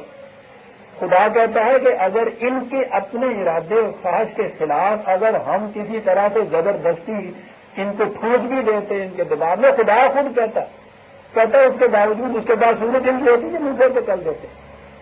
سننے کے بعد کھڑا تو اس کے اوپر وہی رہے گا جس نے اپنی چاہت سے سنا، اپنے دل کے اختیار اور ارادے سے تسلیم کیا. ورنہ اگر خدا بھی زبردستی کسی کو سنا دیتا ہے مقصد حاصل نہیں ہو سکتا، وہ منہ دے کے چل دے گا. کتنی بڑی چیز ہے. وہی لا یعقلون والی بات ہے کہ خود انسان کو اپنی عقل و فکر سے کام لینا ہے، اپنے ارادے سے کام لینا ہے، اس کے بعد پھر سننا ہے، سننے کے بعد پھر اس نے اس پہ غور کرنا ہے، پھر اپنے فیصلے سے قبول کرنا ہے. جو ایسا کرے گا وہ نہیں منہ پھیر کے چل دے. ورنہ اگر خدا بھی زبردستی ان کو سنا دے تو پھر بھی وہ منہ پھیر کے چل دے. یہ بات ہوئی صرف سننے کی. سنا تم نے، غور کیا اس پہ کہ ہاں جی، تو کیا اس سے کام چل گیا؟ یہ تو ایک زیادہ سے زیادہ فلسفہ ہوا. سن بھی لیا، غور و فکر بھی کیا، اس کے بعد کہا سبحان اللہ بہت اچھی بات، زیادہ سے زیادہ شاعری کی بات دے دی. اس سے تو نہیں اللہ ساتھ ہو جاتا. بات اس کی تشریح ہو رہی ہے کہ اللہ کیسے ساتھ ہوتا ہے. یا ایھا الذین آمنوا استجیبوا للہ وللرسول. اے جماعت مومنین اور تمہیں بتائیں کہ یہ جو ہم نے کہا ہے سننا اور اس کے بعد اس پہ غور و فکر کرنا، اس کا عملی مظاہرہ کس طرح سے ہوتا ہے؟ اے جماعت مومنین پورا پڑھ دوں، اذا دعاکم لما یحییکم، پھر میں یہ کہہ دوں استجیبوا للہ وللرسول، اس آواز پر لبیک کہا تھا، نے آواز دی، کون ہے یہاں آ کے سخت مرحلہ آ گیا ہے سامنے، مشکل ترین معاملہ آ گیا ہے، دشمن بڑی سختی میں ہے، اس وقت بڑھنا ہے اس میں کہ جو سر بکاف ہے جان دینے کے لیے جو یہاں آئے اس کو بڑھنا ہے آگے، کون ہے؟ استجیبوا، آواز دو، ہم ہیں، ہم آئے۔ اے جماعت مومنین جب یہ آواز اس قسم کی پڑا کرے کہو کہ ہم ہیں، ہم آئے۔ یہ کس طرف بلا رہا ہے تمہیں؟ عجیب بات ہے، عجیب آیت ہے قرآن کی۔ اے جماعت مومنین جب اللہ اور رسول تمہیں بلائے اس چیز کی طرف، کس چیز کی طرف؟ نظر آ رہا ہے کہ کوئی بڑا ہی سخت ترین مرحلہ درپیش ہے، اور ظاہر ہے کہ میدان جنگ تھے جن کی طرف یہ دعوت دی جا رہی تھی، جانے دینا تھا۔ کہا لما یحییکم، اس چیز کی طرف تمہیں بلایا جو تمہیں حقیقی زندگی دے گا۔ لما یحییکم بلا رہا ہے میدان جنگ میں جان دینے کے لیے، کیا رہا ہے یہ بلاوا وہ ہے جو تمہیں زندگی عطا کر دے گا۔ یہاں تو جان دینے سے زندگی ملتی ہے عزیزاں نے، اور یحییکم جو ہے یہ ایک فرد کے لیے نہیں ہے، اجتماعی چیز ہے۔ افراد کا جان دینا جماعت کے لیے زندگی کا سامان پیدا کر دیتا ہے، فرد کے لیے حیات جاویدہ وہاں پیدا کرتا ہے، جماعت کے لیے یہاں پیدا کر دیتا ہے۔ لما یحییکم یا ایھا الذین آمنوا استجیبوا للہ وللرسول اذا دعاکم لما یحییکم۔ کیا آتے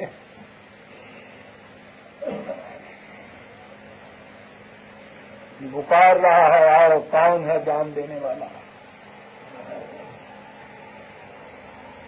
کہا ہے کہ وہ پکار رہا ہے تمہیں اس چیز کی طرف جو تمہیں زندگی عطا کر دے گی۔ ایسی آواز سے کہا کرو کہ حاضر ہیں ہم۔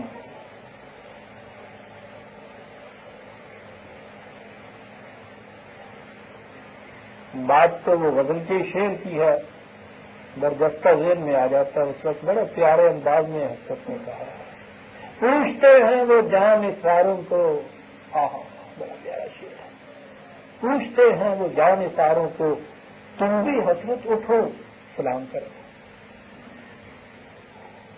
بات دیکھا کیا انداز ہے اس وقت، کچھ نہیں کہا زبان سے، کچھ نہیں کہ اٹھ کے کچھ کہو، پوچھتے ہیں وہ جان اساروں کو، تم بھی حسرت اٹھو سلام کرو۔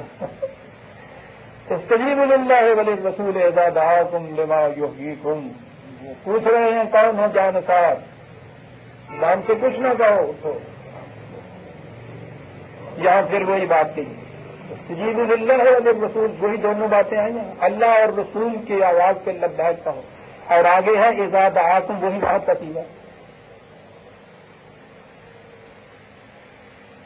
دیکھ رہے ہیں آپ، ہمارے ہاں جب بعد میں گرامر بنی ہے جناز وغیرہ، ہمارے گرامرین جو تھے ان کو یہاں آ کے دقت پیش ہوتی،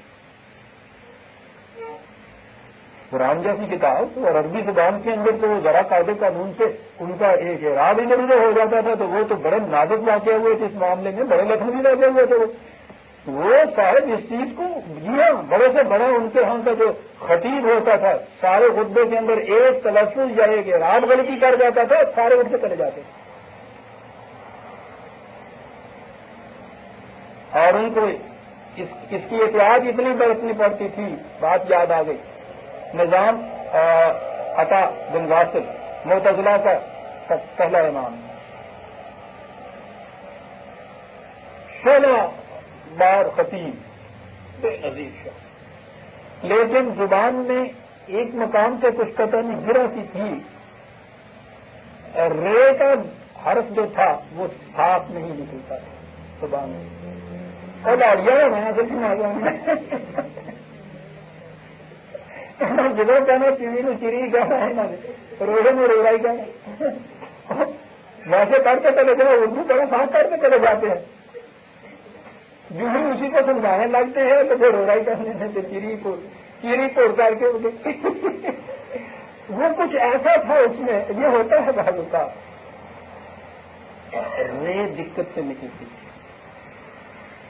خطیب اتنا شعلہ نوا، سامعین سارے یہ عرب بیٹھے ہوئے، مقابلے ان کے ساتھ بڑے سخت ہوتے تھے، ساتھ معاملے میں گھنٹوں تک اٹھ کے تقریریں کرتے تھے، وجد میں آ جاتے تھے لوگ.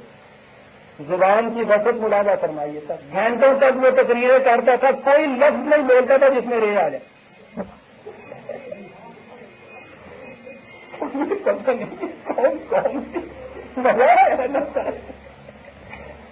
اسے پتا تھا کہ درمیان میں کہیں ایک دفعہ بھی آیا اور میں نے ذرا ریڑھ کہا تو یہ سارا اسپتال ہو جائے گا. وہ تو شیر ہوتا ہے تقریر کا، اسے پتا تھا صاحب. عجیب ہے اس کے کنٹمپریری، وہ اس کو ان کو سمجھ میں نہیں آتی کہ یہ بنا تھا کیا شخص.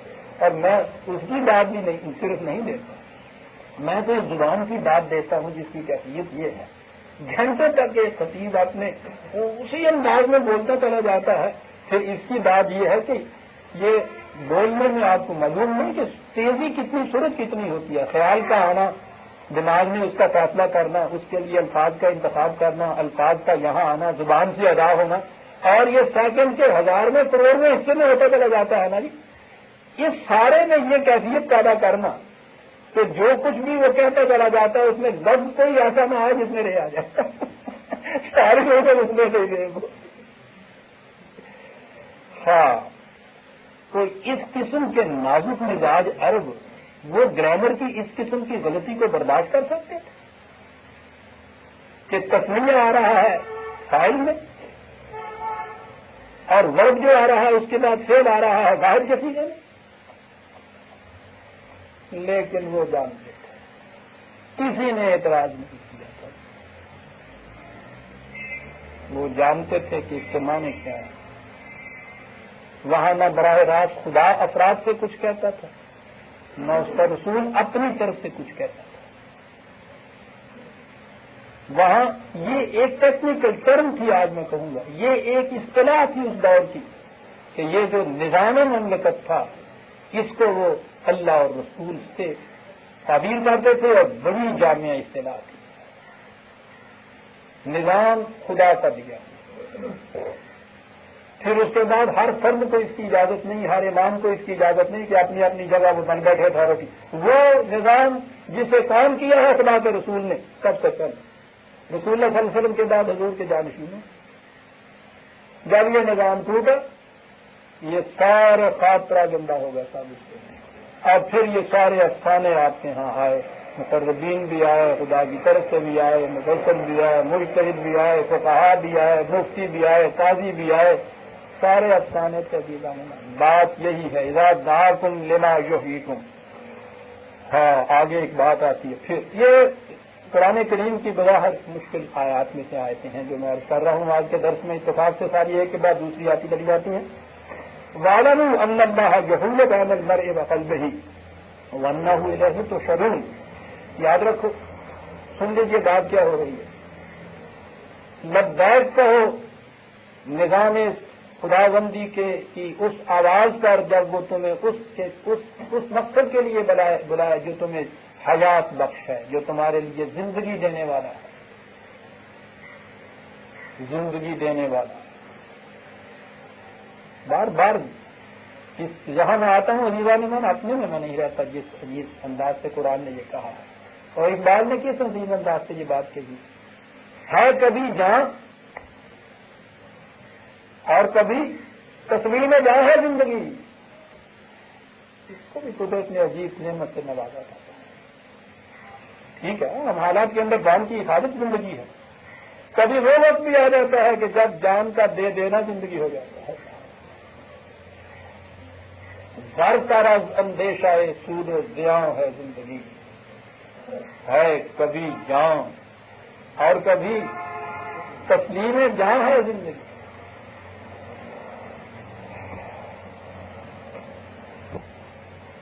مقام بڑا جرت آزما ہے. جان دینے کے لیے بلاوا اس کے اوپر لبیک کہہ کے ہنستے ہوئے چلے جانا. کہا کہ یاد رکھو مقام بڑا نازک ہے. یہ ہے جی قرآن کا خاص وقت. وہ انسان کی انسانیت یا بشریت جو ہے اس کو نظر انداز نہیں کرتا. وہ اس کو فرشتے تسلیم نہیں کرتے, انسان تسلیم کرتے. اب ایسے وقت کے اوپر جب جان دینے کے لیے آواز پڑ جائے, کہا ذرا محتاط رہنا, متنبع رہنا, خبردار رہنا. اس میں ایک تھوڑی سی کشمکش آیا کرتی ہے. ایک طرف آواز پڑتی ہے جوہر مردانگی کی, ہمت مردانہ اس کو یہ کہہ رہی ہوتی ہے کہ ٹھیک ہے جان دینا ہے. دوسری طرف کچھ قلبی میلانات ہوتے ہیں, کچھ جذبات ہوتے ہیں, کچھ عواطف ہوتے ہیں, وہ اس کو روک رہے ہوتے ہیں. کچھ مسئلے پہ سمجھائیں گے, کچھ مفادات, کچھ پھر وہی ریزننگ جسے کہتے ہیں, تیرے ایک کے جان دے دینے سے کیا ہو جائے گا, خامخواہ کے لیے بچے بھوکے مر جائیں گے. یعنی ایک کشمکش آتی ہے. کہا یاد رکھنا ایسے وقت میں یہ ہے جی وہ آیت, ان اللہ یحول بین المرء وقلبہ. مشکل یہاں اس میں آپ دیکھیے گا, ترجمے اس کے عام طور پہ ہو گئے کہ یاد رکھو اللہ آدمی اور اس کے دل کے درمیان گھومتا رہتا ہے. یہ چیز آدمی اور اس کا دل, یعنی یہ کوئی دو چیزیں, ان دونوں کے درمیان میں گھومتا رہتا ہے. مشکل تھا, یہ دشواری پیش آتی. ترجمے میں پھر دیکھیے بات نہیں بنتی, یا ان کے درمیان حائل ہو جاتا ہے, بعض یہ کہتے ہیں یہودوں کے معنی. یاد رکھو خدا حائل ہو جاتا ہے آدمی اور اس کے قلب کے درمیان, دل کے درمیان. بات نہیں سمجھ آتی. بات قرآن یہی کا ہے. یہاں لفظ ایک طرف مرے ہے وقلبہ. یہ مرے کا لفظ جو ہے ہمارے یہاں تو ایک لفظ مروت آ گیا نا, اسے مروت کے معنی تو پھر مروت آ گیا. بالکل عربی زبان کا لفظ جو ہے مروت, اس کے جو مردانگی ہے نا ترجمہ صحیح بات ہے. مرد ہونا, جرأت مندانہ اقدام کرنا, اس کے لیے لفظ آتا ہے نا مردانگی. صحیح ترجمہ ہے اس کا. مرا کے معنی ہے مردانگی اور ہمت کے جذبات, جرأت کے جذبات. قلب ہوتے ہیں رفیق جذبات. یہ انسان کہا کہ یاد رکھیے خدا کا حکم آتا ہے جب, تو وہ ان دو کے بین بین ہوتا ہے. ایک طرف جرأت مندانہ اقدامات جو ہیں وہ اس کو آواز دے رہے ہوتے ہیں, دوسری طرف قلبی میلانات اور عواطف جو ہیں وہ اس کو اپنی طرف کھینچ رہے ہوتے ہیں. ایک کشمکش ہوتی ہے ایسے میں. فیصلہ ایسے وقت کے اوپر صحیح فیصلہ کرنا ہوگا تمہیں, اور صحیح فیصلہ کیا ہے, جان دینے کی تو آواز آ رہی ہے. کہا وہ صحیح فیصلہ کرے گا جو یقین رکھے گا وَأَنَّهُ إِلَيْهِ تُحْشَرُونَ. اس وقت بچ بھی جاؤں گا تو کیا ہوگا, آخر الامر تو بہرحال اسی کے پاس جانا ہے, اسی کی طرف جمع ہونا ہوگا. یہ جو مرنے کے بعد کی زندگی کا یقین ہے عزیزان من, یہ انسان کو اس کے لیے آمادہ کر دیتا ہے کہ وہ جان دے دیتا کہ حیات جاودہ حاصل کر لے. کہا اس کو نظر انداز نہ ایسے وقت میں ہونے دینا, ورنہ یہ جاذبیت, یہ کششیں جو ہیں اس دنیا کے میلانوں تو عواطف کے, وہ کشمکش پیدا کر دیں گے دل کے اندر. اور یہ تو ہمارے تجربے ہیں عزیزان من, ہمارے تجربے کے اساس.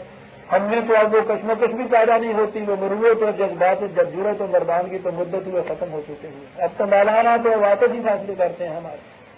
لیکن ایسا وقت آتا ہے جہاں دونوں میں ایک کشمکش ہوتی ہے, اور اس کشمکش کا حل اس نے کہا یہی ہے. جو موت کے متعلق سمجھتا ہے کہ یہ مر جانا نہیں ہے, یہ تو ایک نئی زندگی میں حاصل ہونا.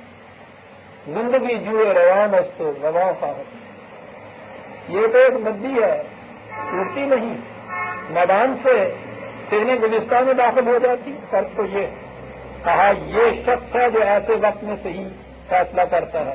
اور آگے کہا کہ ایک بات یاد رکھو, اگر ایسے نازک اوقات میں کہ مخالفتوں کا ہجوم اس طرح سے امٹ کے آ رہا ہو, تو میں آواز دی جا رہی ہو کہ اب جان دے کے زندگی حاصل کرنا ہے, اس کشمکش کے اندر آ گئے, اب تجزب پیدا ہو گیا تمہارے اندر, تو پھر تو شکست لازمی ہے, مخالفین کی قوتیں غالب آئیں گی. تو اس وقت یہ ایک اور آیت آئی, عجیب آیتیں آ رہی. اس وقت پھر ایک سیلاب آئے گا، طوفان آئے گا۔ اب اس طوفان اور سیلاب کے اندر ہمارے ہاں اطمینان کی صورتیں جو ہیں یہ کہ خدا کا عذاب جو ہے وہ گناہگاروں پر، فاسقوں پر، فاجروں پر یہ ان پہ آتا ہے۔ یہ جو اللہ کے نیک بندے ہیں یہ اس میں محفوظ رہتے ہیں۔ ہم دیکھتے یہ ہیں کہ جب وہ آتا ہے تو وہ جو میں ایک فکرہ بولا کرتا ہوں کہ سیلاب میں پرسوں کے بڑے خانہ قدامت، وہ نمازی اور شرابی میں تمیز کرنا تو ایک طرف رہا، وہ فارسی والا کہتا ہے کہ جب وہ طوفان پانی کا آتا ہے وہ تو یہ بھی نہیں پوچھتا کہ دروازہ کدھر ہے جی میں اندر آ جاؤں۔ بڑا خوبصورت ہے یہ فکرہ، بھی نہیں کوئی نہ سکتا دروازہ کدھر ہے، طوفان تو اس کا نام ہوتا ہے۔ یہ کہا یاد رکھو وَاتَّقُوا فِتْنَةً لَا تُصِيبَنَّ الَّذِينَ ظَلَمُوا مِنكُمْ خَاصَّةً۔ یاد رکھو اجتماعی طوفان جب آتا ہے دشمن کا اس وقت پھر وہ اس میں تمیز نہیں کیا کرتا کہ تم میں نیک بخت کون تھا اور بدکار کون تھا۔ اجتماعی یہ جو مصائب آتی ہے، یہ طوفان جو آتا ہے پھر وہ ساری قوم کو اپنے ریلے میں لے لیا کرتا ہے۔ انفرادی طور پہ تمہارا اس وقت نیک یا اچھا ہونا کچھ کام نہیں دیتا۔ سوال یہی ہے کہ اجتماعی نظام تم نے کس قسم کا کام کیا تھا۔ غلط نظام کے اندر عزیزان من وہ لوگ ہوتے ہیں جو انفرادی طور پر جانبدار کی زندگی بسر کرتے ہیں، امانت داری کی زندگی بسر کرتے ہیں، نیک ہوتے ہیں، عام ایتھکس کے مطابق ان کا اخلاق بھی اچھا ہوتا ہے، لیکن آپ دیکھتے ہیں اور سیلاب اور طوفان تو ایک طرف رہا، یہی دشمن کے ہاتھوں جو کچھ ہوتا ہے اس میں کوئی تمیز روا رکھتے ہیں۔ پھر میں پوچھتا ہوں کہ جو مشرقی پاکستان میں ہوا ہے اس طوفان کے اندر ان گولیوں نے یہ تمیز کی تھی کہ میں جس سینے میں جا کے لگ رہی ہوں وہ نمازی کا سینہ ہے یا شرابی کا سینہ ہے؟ وہاں کہیں بھی مظلوم اور ظالم کی کوئی تمیز ہوئی ہے؟ وہ ایسے نماز ہماری بیٹیاں جو ہزاروں کی تعداد میں کلکتے کے میدانوں میں جا کے بکی ہیں، اس طوفان نے کچھ بھی تمیز کی ہے ان میں بازاری آپ کو کیا وَاتَّقُوا فِتْنَةً اتنا عجیب ہے، وہ ڈرو اس مصیبت سے جب وہ آیا کرتی ہے تو لَا تُصِيبَنَّ الَّذِينَ ظَلَمُوا مِنكُمْ خَاصَّةً، وہ پھر انہی کو چنا نہیں کرتی کہ جنہوں نے ظلم کیا تھا تمہارے اندر، وہ سب کو اپنی لپیٹ میں لے لیا کرتی ہے۔ اس لیے یہ کہہ کے مطمئن نہ ہو جاؤ کہ یہ ہماری ذمہ داری نہیں ہے، یہ ان لوگوں کی ذمہ داری ہے، وہی سنبھالیں۔ اور اگر یہ اس طرح دھاندلیاں ہو رہی ہیں، رمزدگیاں ہو رہی ہیں تو ہمیں کیا خود بھگتیں گے۔ کہا غلط ہے، یاد رکھو اجتماعی معصیت کا جو عذاب آتا ہے، طوفان آیا کرتا ہے، پھر وہ ساری قوم کو لپیٹ لیا کرتا ہے، پھر نہ کیرا منزلت باشد نہ مہرا کوئی نہیں پتا کرتا۔ اس لیے یہ اطمینان اپنے دل میں نہ کر لینا کہ صاحب مجھے کہنے کا ڈر ہے، میں تو بڑا دیانتدار امانت دار رہا ہوں، میں نے تو کوئی ایسی برائی کی ہی نہیں ہے۔ یہ نہ اپنے طور پہ اپنے ذہن میں یہ فیصلہ کر لینا، اجتماعی نظام کی چیز ہے اس کے۔ اس لیے یہ دیکھو کہ اس نظام کے اندر کوئی کمزوری نہ آنے پائے، پھر تو بچ جاؤ گے تم، ورنہ انفرادی نیکیاں تمہاری اجتماعی طوفان اور مصائب کو روک نہیں سکتی۔ وَاعْلَمُوا أَنَّ اللَّهَ شَدِيدُ الْعِقَابِ، یاد رکھو خدا کا قانون جو ہے بڑا سخت گیر واقع ہوا ہے، سختگیری تو ہے ہی۔ بغیر تو نظر یہ آتا ہے نا کہ صاحب یہ نمازی پرہیزگار بڑا اچھا نیک سب کچھ، وہ اللہ کو آیا بچائیے، ان کو تو چن چن کے بیچ میں سے بچا لیا کرے، تو کہتا ہے یہ نہیں اجتماعی زندگی ہے۔ یوں ذرا سا ذہن میں آتا ہے یہ ضرور کہ صاحب یہ تو کچھ معمولی سی ہی ہے۔ دوسری طرف آدمی نہیں دیکھتا کہ جب اچھا نظام ہوتا ہے اس نظام کے اندر کبھی بھی ہم نے سوچا ہے کہ میں نے اس میں کتنا کنٹریبیوٹ کیا ہے، اس کی جو خوشگواریاں اس نظام کی ہوتی ہیں، اثرات ہوتی ہیں، اس کی وجہ سے جو نعمتیں حاصل ہوتی ہیں، ترقیاں حاصل ہوتی ہیں، ساری کام سے حاصل ہوتی ہیں،